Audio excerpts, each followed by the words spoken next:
Ilan respondents? I saw the profile, pero yung number of respondents. 1.6 po. Ibig sabihin, 1.6. nationwide, it's 2.4% po ang margin po. 2.4%. I see. Alright? And this was done right after the holidays. And next slide po yung ating satisfaction naman.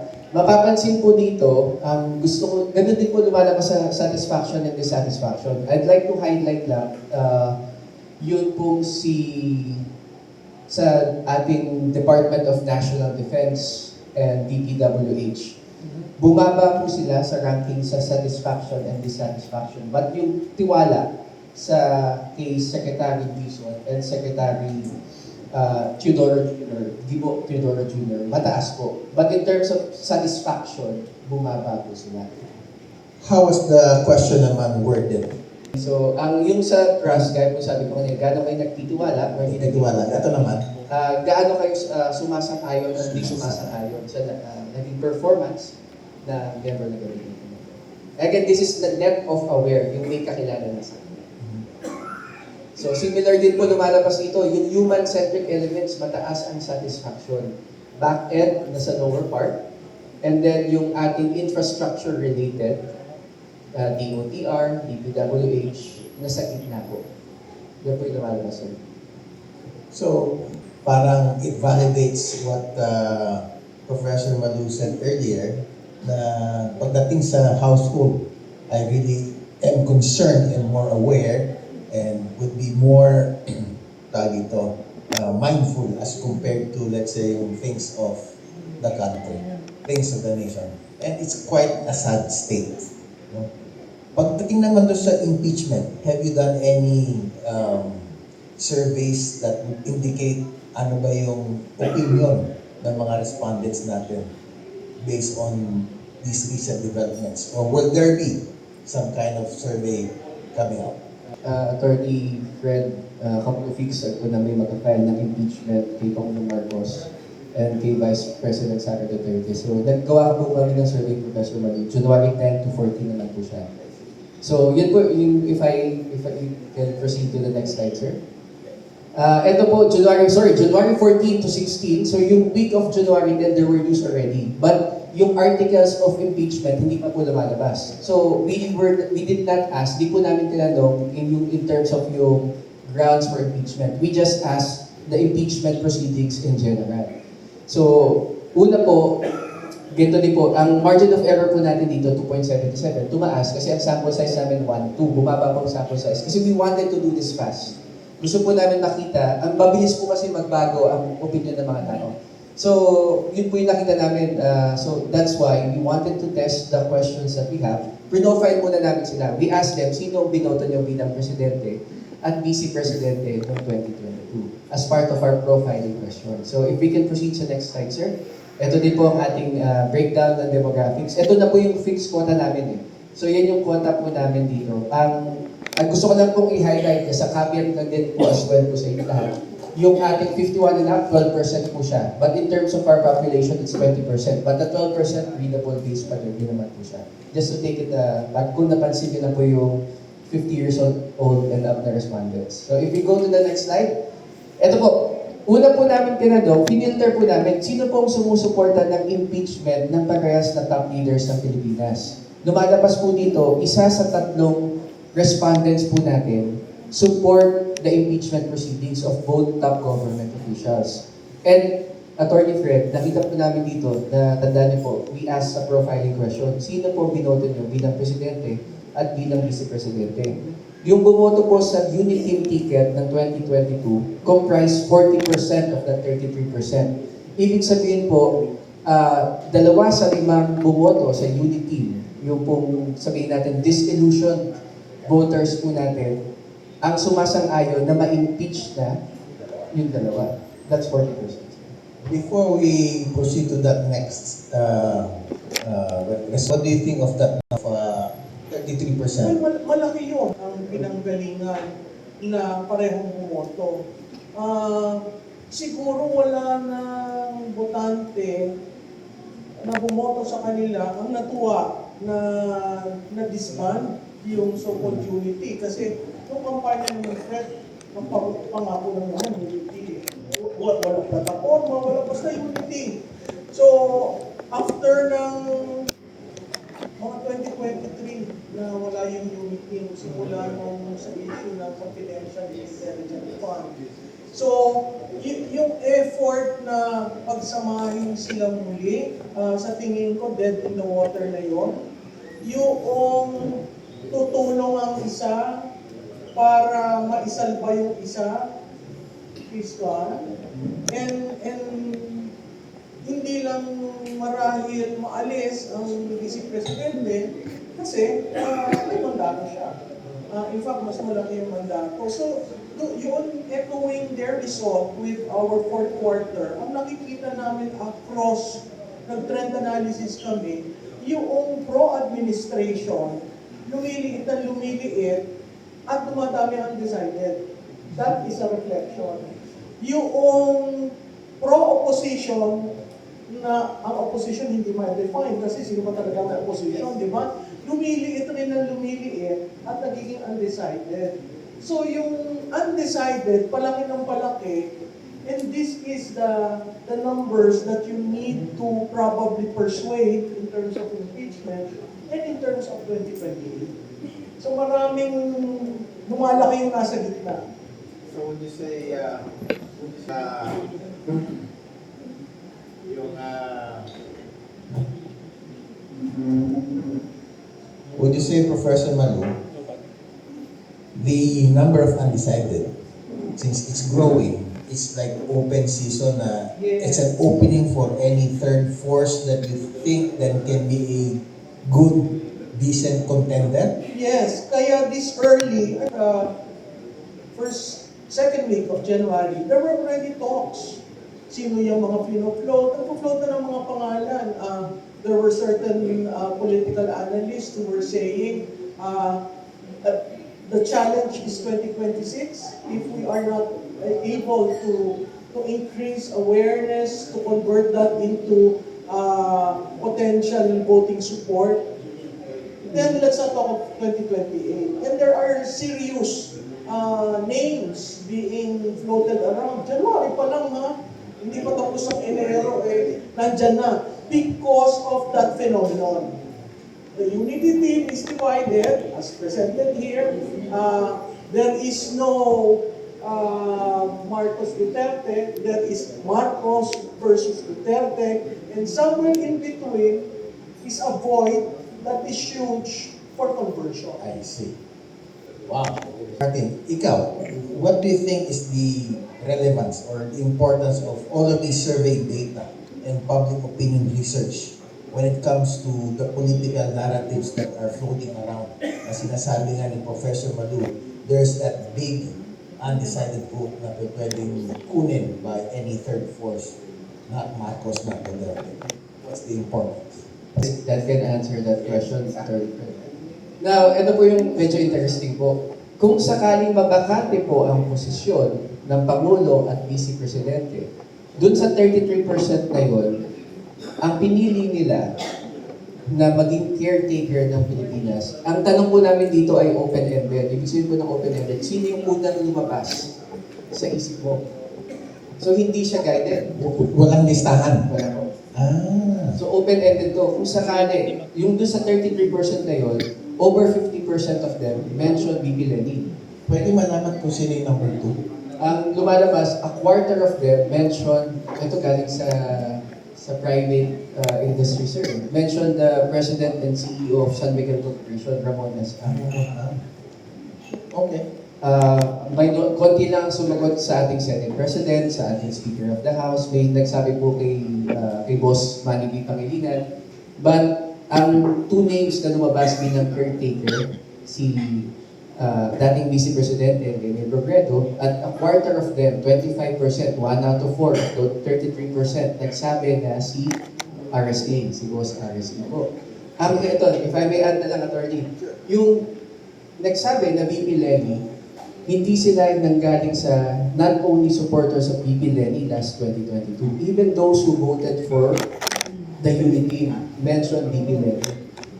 That's interesting. And that supports yung sinabi din po, maganda po yung naging analysis ni Professor Malu, madaming undecided. And they don't know saan po sila camp lilipat.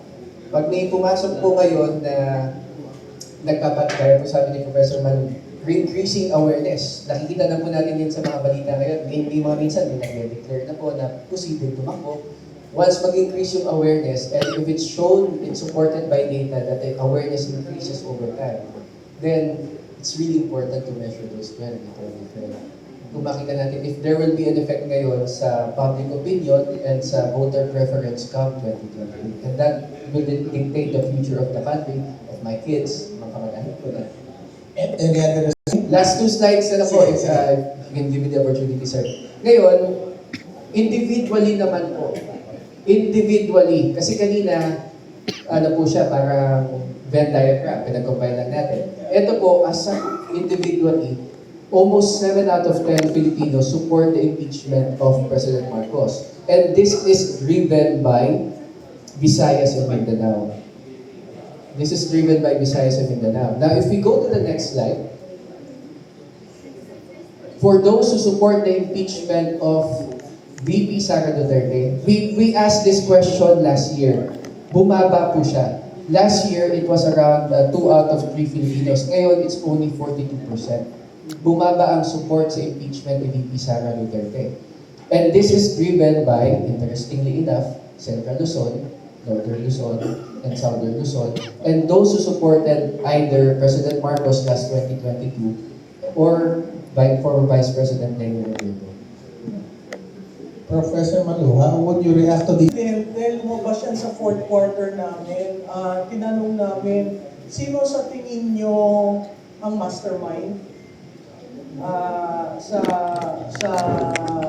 flood control projects? 48% said Marcos, 78% said Marcos Speaker, and si Sandro was somewhere, Ko was there, Ko was at I think 38, and Sandro was also there at around 42. So, pinili namin talaga yung mga involved, no? Ang interesting dito, dahil ayaw nang ipresenta, sa tingin ko, the reason why napakataas, may presidente, dahil hindi sinasagot yung tanong. Di ba, ang tanong ng taong bayan matalino, alam nila kung sino mastermind. Hindi na kaya, ang tinatanong lang, ikaw ba involved? Ang hinihintay nila, yung leader ang magsabi na, kaso, deflect ng deflect, deviate ng deviate. So, napakahirap kung ikaw ay naghahanap ng accountability. Yung kay BP, yung numerong yan, sa tingin ko dahil pinag-usapan niya ng halos ilang taon, at pinag-uusapan pa rin ngayon, yung 125 at 500, si Piatos, paulit-ulit, di ba? Sa tingin ko, na-saturate na ang tao.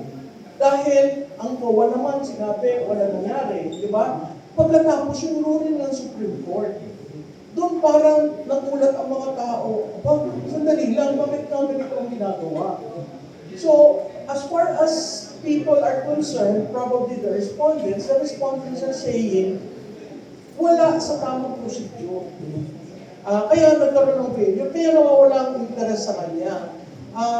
Doon lamang sa katanungan, interesting yung kay Lenny Robredo dahil lumalabas, pinapaboran ang caretaker government. Kasi ang constitutional succession po natin is si Senate President. Kaya nga lahat nag-uusap, bakit daw si Bulaga? Di ang mangyayari para kung pinag-uusapan, magkaroon na naman ng change of leadership kasi hindi ma-accept ng tao si Bulaga. So, titingnan natin itong resumption. Kasi kung parehong presidente at vice-presidente ang magkaroon ng impeachment, napakalaki, importante kung sino ang Senate President. But Professor Malu, you said something about if you are not able to have consistent or prompt or correct communication in terms of all of this, ganyan kalalabasan yung mga resulta. Yes. At meron kami on Yusek Claire, my BFF, and the way communication is being done by the palace. Whenever she talks, people do not listen. by default, ay naku, magsisinungaling na naman yan. Ay naku, si Duterte na yan. So, mag-tune out. So, how can you have an effective bridge to the different publics kung si Yusek Clara ang gagamitin mo? So, may problema yan. And matagal ko nang sinabi dun sa mga kakilala ko sa PCO na mag-communicate kayo based on programs, projects, activities. Neutral.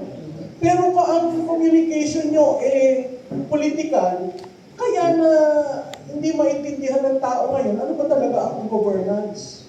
Ang governance ba ay putol? Ang governance ba ay delay? Ang governance ba ay kanyang pagsasalita? So, medyo problematic yun. Martin, if I may add din sa sinabi ni Professor Marie. Tama po yung communicating the programs ng ating government. Like, kasi po kami, bukod po sa ginagawa ng public opinion polls, we also help private companies. And may survey kami recently about socialized housing. And nakita namin na yung benefits nito sa Laguna, sa Iloilo, ang daming masaya about the SOHO. Even may mga private partnership na din dito. However, ang baba ng awareness ng tao about socialized housing. So, the benefits, hindi masyadong nako-communicate. So, yun po yung naging concern. Because yun na nga, ang focus is more of political than something neutral and beneficial to all. Yun ang lumalabas na Fred, you were, and it is very important to always communicate to your stakeholders. Pag hindi tama ang framing, di ba ang basic communication, sender, noise, receiver. Ang example ko, kaya galit na galit sa akin yung type ko, sender, noise, siya yung noise. So pag na-receive ng tao, agitated ngayon ang mga tao, ay naku, ano ba yan, ganyan. So lalong na-define yung DDS, yung Duterte, at Marcos. Kaya reflective dun sa survey nila, bakit yung buoyancy factor ng Duterte is traditionally Visayas and Mindanao. Alisin mo yun, magko-collapse. Ang maganda sa sinabi ni Mike is, nanggaling sa Luzon. Ang Duterte, mahina sa Luzon. Selected areas lang, pero when it comes to you see numbers in Mindanao at 78%, 80%, 90%. So I'm truly shocked. But Mindanao is really theirs. And then when you go to Central Visayas, siguro hindi yung Western Visayas, malakas rin doon. Tapos pagdating mo sa Luzon, pockets lang yon. So if you are really trying to reduce the negatives, the President should be able to communicate properly in Mindanao and in the Visayas. Yung NCR is a hard area to please. Because the media center ng NCR. So it's a reflective really of the noise. But when you go to yung data namin, even sa Northern Luzon, humihina ang presidente. Bulacan, Central Luzon, siyempre, yan yung naging object ng flood control, so galit yung mga tao. When you go to Bulacan yun, and then when you go to Oriental Mindoro, which is part of 4AB, so parang hindi ko alam kung targeted na doon nag-pick ng mga ng mga i-highlight. So, ang mga tao sa Luzon, galit na galit, bakit kami lang? So there is even an effort by citizens to actually go to check the projects, take pictures. Wala. Civic consciousness na. Tayo na ang maghanap nitong those projects. Picturean natin at i-post natin. So, when you have the full breadth of the information arm of the government, and you are unable to respond to civic individuals who would probably file a case against their congressman, highlight na wala yan. I mean, there are so many ways, and really, social media, ang bilis. So pag may na-share ka, na kahit may committee ang dating, pinagtatawanan, tapos itinuro, ito ho ang aming tulay, nawala, ito ho ang riprap, nasira. So, talaga talagang mahihirapan. And it's been out there. It's out there and more people are, But I'd like to dig deeper sa inyong analysis